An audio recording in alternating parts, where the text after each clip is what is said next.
Realme அவங்களுடைய பாப்புலரான mid-range செக்மெண்ட்ல அடுத்த சீரிஸ் அதாவது Realme உடைய 7 சீரிஸ் கூடிய விரைவில் இந்தியால லான்ச் பண்ண போறதா தெரியுது.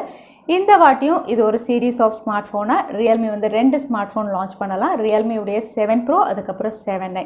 ஏன்னா இந்த ரெண்டு ஸ்மார்ட் போன்ஸும் ஏற்கனவே NBTC, TKDN நிறைய இடங்கள்ல லிஸ்டா இருக்கு. இன்னும் சொல்ல போனா BIS சர்டிஃபிகேஷன்ல லிஸ்டா இருக்கு. ஸோ இந்த ரெண்டு ஸ்மார்ட் போன் வந்து ரொம்பவே குவிக்கா இன்னும் சொல்ல போனா செப்டம்பர்ல இந்தியால லான்ச் ஆகும் அப்படின்னு தெரியுது. அது மட்டும் இல்ல இங்கெல்லாம் லிஸ்டிங் ஆனதுனால இந்த ஸ்மார்ட் போன்ஸ் உடைய சில ஸ்பெசிஃபிகேஷன்ஸும் நமக்கு ரிவீல் ஆயிருக்கு. ஸோ இன்னைக்கு வீடியோவில் Realme உடைய 7 Pro 7i என்னென்ன ஸ்பெசிஃபிகேஷனில் இந்தியாவில் லான்ச் ஆகலாம் அப்படின்னு நம்ம பார்க்கலாம். ஸோ வீடியோக்குள்ளே போகிறதுக்கு முன்னாடி இந்த சேனலை நீங்கள் முதல் முறையாக பார்க்குறதா இருந்தால் என் பேர் வானா, இது டெக்னிக்கல் சென்னை, அனைத்து டெக் செய்திகளும் தமிழில்.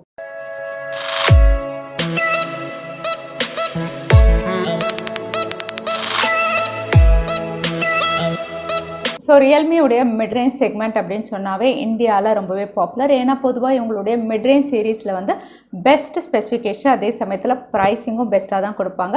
ஸோ Realme அவங்களுடைய 7 சீரீஸும் ஓரளவுக்கு அந்த மாதிரி தான் லான்ச் பண்ணலாம் அப்படின்னு நம்ம எதிர்பார்க்கலாம். ஸோ இந்த வாட்டி 7 Pro மற்றும் 7i அப்படின்னு பார்த்தீங்கன்னா வந்து நிறைய இடங்களில் லிஸ்டிங் ஆனதுனால ஓரளவுக்கு இதோட ஸ்பெசிஃபிகேஷன் நமக்கு தெரிய வந்திருக்கு. பட் எனிஹவ் லான்ச் அப்போ தான் நம்மளுக்கு எக்ஸாக்டாக தெரியும் இது என்ன ஸ்பெசிஃபிகேஷன் லான்ச் ஆகுது. பட் இப்போ ரிவீல் ஆன லீக்ஸ் அண்ட் ரூமர்ஸ் வச்சு நமக்கு தெரிஞ்ச ஸ்பெசிஃபிகேஷன் அப்படின்னு பார்க்கும்போது முதல்ல Realme உடைய 7 Pro பார்க்கலாம். இந்த ஸ்மார்ட் ஃபோன் வந்து உங்களுக்கு ஏற்கனவே BIS சர்டிஃபிகேஷனில் லிஸ்டிங்காக இருக்குது. இப்போ NBTCயில் இதோட மாடல் நம்பர் அப்படின்னு பார்த்தீங்கன்னா RMX2170 இந்த மாடல் நம்பரோட இங்கே லிஸ்டிங்காக இருக்குது. ஸோ இங்கே லிஸ்டிங் ஆனதில் ரிவீல் ஆன ஸ்பெசிஃபிகேஷன் அப்படின்னு பார்த்தீங்கன்னா இதோட பேட்டரி. ஸோ Realme உடைய 7 Pro வந்து டுவல் செல் டெக்னாலஜி பேட்டரியில் லான்ச் ஆகலாம் அப்படின்னு நம்ம எதிர்பார்க்கலாம். ஸோ தட் உங்களுக்கு வந்து 4200 அதாவது 2100 அப்படிங்கிற மாதிரி இருக்கும். பட் ஃபாஸ்ட் சார்ஜிங் அப்படின்னு பார்த்தீங்கன்னா 65 வாட்ல இவங்க கொடுப்பாங்க அப்படிங்கிற மாதிரி கன்ஃபார்ம் ஆயிருக்கு. அது மட்டும் இல்லை இந்த ஸ்மார்ட் ஃபோன் வந்து உங்களுக்கு ரீசெண்டாக லான்ச் ஆன சிப்செட் Snapdragon 732 இந்த SoCயில் லான்ச் ஆகலாம் அப்படின்னு தெரியுது. ஏன்னா இந்த சிப்செட் ரீசெண்டாக Qualcomm அனௌன்ஸ் பண்ணியிருந்தாங்க.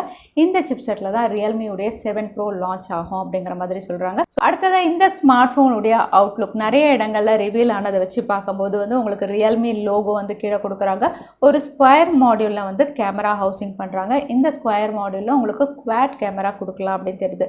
யூஸ்வலாக கொடுக்குற மாதிரி 64 மெகா பிக்சல் பிரைமரி சென்சாரோட தான் இதுவும் லான்ச் ஆகும் அப்படிங்கிற மாதிரி தெரியுது. ஃப்ரண்ட்டில் வந்து உங்களுக்கு பஞ்ச் ஹோல் நாட்சில் 32 மெகா பிக்சலில் கொடுக்கலாம். அதே Realme 7 Pro உடைய டிஸ்பிளே ஸ்பெசிஃபிகேஷன் அப்படின்னு பார்த்தீங்கன்னா இப்போ வரைக்கும் எதுவும் ரூமர்ஸ் வழியாக ரிவீல் ஆகல. ஆனால் சூப்பர் AMOLED அப்படின்னு கொடுக்கும்போது வந்து ப்ரைஸிங் அதிகமாகும். மேபி வந்து IPS LCD panel 120 Hz refresh rate அப்படின்னு கூட இந்தியாவில் இவங்க மாற்றலாம். ஸோ அது வந்து லான்ச் ஆகும்போது தான் நமக்கு தெரியும். ஸோ Realme உடைய 7 Pro அப்படின்னு பார்த்தீங்கன்னா இப்போ வரைக்கும் இந்த ஸ்மார்ட் ஃபோன் நிறைய இடங்களில் லிஸ்டிங் ஆனதை வச்சு லீக்ஸ் அண்ட் ரூமர்ஸ் வச்சு நமக்கு ரிவீல் ஆன ஸ்பெசிஃபிகேஷன்ஸ் இவ்வளோ தான். இதில் ஏதாவது சேஞ்சஸ் இருந்தாலோ அப்டேட்ஸ் இருந்தாலோ கண்டிப்பாக நான் டெக் நியூஸில் சொல்கிறேன். அடுத்ததாக Realme உடைய 7i அப்படின்னு பார்த்தீங்கன்னா இந்த ஸ்மார்ட் ஃபோனும் ரீசெண்டாக வந்து NBTCயில் சர்டிஃபையாக இருக்குது. இதோட மாடல் நம்பர் அப்படின்னு பார்த்தீங்கன்னா RMX2103. ஸோ இந்த மாடல் நம்பரோட NBTC அதுக்கப்புறம் BIS சர்டிஃபிகேஷனும் லிஸ்டாக இருக்குது. கூடவே வந்து இந்தோனேஷியாவில் TKDN சர்டிஃபிகேஷனும் லிஸ்டாக இருக்குது. ஸோ இங்கெல்லாம் லிஸ்டிங் ஆனதை வச்சு கன்ஃபார்ம் ஆன ஸ்பெசிஃபிகேஷன் அப்படின்னு பார்த்தீங்கன்னா வந்து அகெயின் பேட்டரி தான். இது 5000 mAh பேட்டரி 18 வாட் ஃபாஸ்ட் சார்ஜிங்கோட இவங்க லான்ச் பண்ணலாம் அப்படின்னு தெரியுது. ஸோ Realme 7i அப்படின்னு சொல்லும்போது வந்து இது ஒரு வெனிலா வேரியண்ட். அதனால வந்து ப்ரோ வேரியண்ட்டை விட சில ஃபீச்சர்ஸ் இங்கே குறைச்சி தான் கொடுப்பாங்க. அது மட்டும் இல்லை இந்த ஸ்மார்ட் ஃபோனும் வந்து லேட்டஸ்ட் சிப்செட்டில் தான் லான்ச் ஆக போகிறதா தெரியுது. Realme உடைய 7i அப்படின்னு பார்த்தீங்கன்னா வந்து MediaTek Helio G95ல இவங்க லான்ச் பண்ணலாம் அப்படின்னு தெரியுது. ஸோ இந்த சிப்செட் வந்து MediaTek தரப்புலேருந்து இப்போ தான் இவங்க அனௌன்ஸ் பண்ணியிருக்காங்க. இது ஏற்கனவே லான்ச் ஆன G90T உடைய சக்ஸஸர் அப்படிங்கிற மாதிரி தெரியுது. அதனால பர்ஃபார்மன்ஸும் வந்து உங்களுக்கு G90Tயை விட கொஞ்சம் பெட்டராக இருக்கும். CPU-வாக இருக்கட்டும் GPU-வாக இருக்கட்டும் உங்களுக்கு G90T வந்து விட பெட்டராக இருக்கும். G90Tயே நம்ம எல்லாருக்குமே தெரியும் கேமிங் எல்லாம் அட்டகாசமாக இருக்கும். ஸோ G95ல வந்து உங்களுக்கு அதை விட பெட்டராக இருக்கும். ஸோ Realme உடைய 7iயும் வந்து பெஸ்ட் சிப்செட்டில் தான் இவங்க லான்ச் பண்ணுற மாதிரி தெரியுது. மற்ற ஸ்பெசிஃபிகேஷன் அப்படின்னு பார்த்தீங்கன்னா அகைன் இதுவும் வந்து உங்களுக்கு குவாட் கேமராவில் கொடுக்கலாம். பிரைமரி சென்சார் 48 இல்லைனா 64 மெகா பிக்சலில் லான்ச் ஆகலாம்.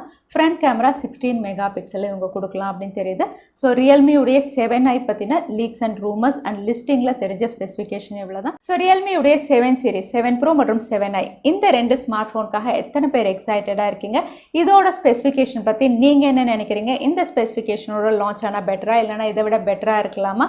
இந்த ஸ்பெசிஃபிகேஷனோட என்ன ப்ரைஸிங்க்கு இவங்க கொடுப்பாங்க நீங்கள் நினைக்கிறீங்க? எல்லாமே தவறாமல் கமெண்ட்டில் ஷேர் பண்ணுங்கள். இந்த வீடியோ உங்களுக்கு பிடிச்சிருந்தா மறக்காமல் லைக் பண்ணுங்கள். உங்கள் ஃப்ரெண்ட்ஸோட நிறைய ஷேர் பண்ணுங்கள். இந்த மாதிரி இன்ட்ரெஸ்டிங்கான வீடியோ பார்க்கறதுக்கு தவறாமல் சேனலுக்கு சப்ஸ்கிரைப் பண்ணிக்கோங்க. உங்களை இன்னொரு வீடியோவில் பார்க்குறேன். அது வரைக்கும் ஸ்டே சேஃப், ஸ்டே ஹாப்பி.